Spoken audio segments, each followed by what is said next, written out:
చంద్రబాబు నాయుడు గారు ఇకనైనా ఆపండి, వేదమూర్తి ప్రసాదం మీద 1000 నాల్కలతో మాట్లాడకండి.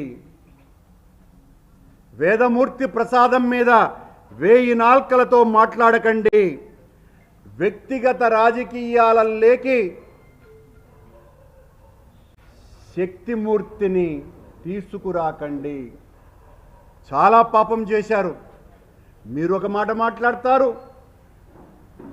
మీ కూటమి సభ్యుడైనటువంటి పవన్ కళ్యాణ్ గారు మరొక మాట మాట్లాడతారు.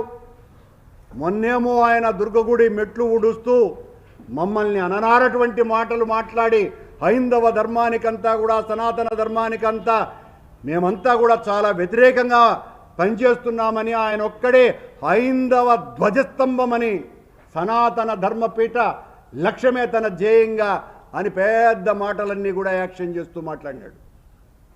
నిన్న మళ్ళీ వెంకటేశ్వర స్వామి దర్శనానికి వస్తున్నారు. ఆయన దర్శనానికి వస్తున్నారు కాబట్టి ఆయనకు అనుమతి ఇవ్వటం, ఇవన్నీ కూడా సాదాసీదగా జరిగిపోవటం మంచిది అని సన్నాయి నొక్కులు నొక్కినారు.